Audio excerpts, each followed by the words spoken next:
Mutanen borno gaba daya assalamu alaikum. Yau aka waye gari ranar lahadi mun tashi a wani hali wanda ba daɗi. Babban kasuwa mu wanda ake kira shi da monday market, wuta ya cinye shi gaba daya. Gaskiya ba mu ji daɗi wannan abun ba, abun bakin ciki ne. Don saboda haka ina nuna ma duk wannan mutane wanda wannan abun ya same su, ina aika musu gaisuwa na su yi hakuri. Wannan abun daga Allah ne ya tashi. Abin da Allah bai yi ba mutum ba zai yi ba.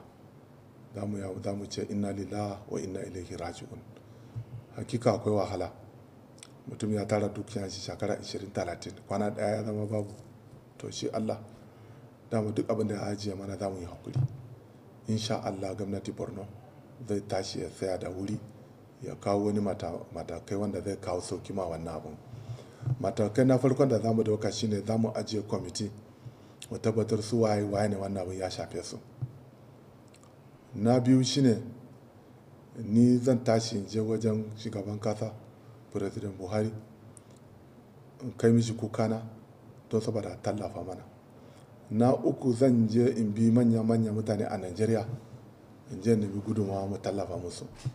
Na hudu kuma za mu dauki matakan da wutan nan da yana tashi a Maiduguri ba sau daya ba sau biyu ba, monday market wannan mu san me za mu dauka wannan abun nan gaba kar ya faru ko kuma mu samu sauki.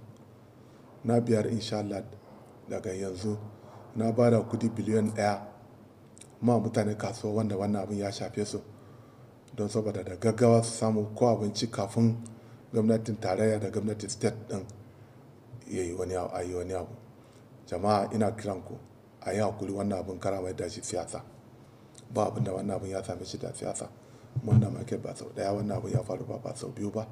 Illa da zamu roki Allah wannan abun Allah ya kawo saukin shi, kuma Allah ya sa kar idon mu ya gani na gaba.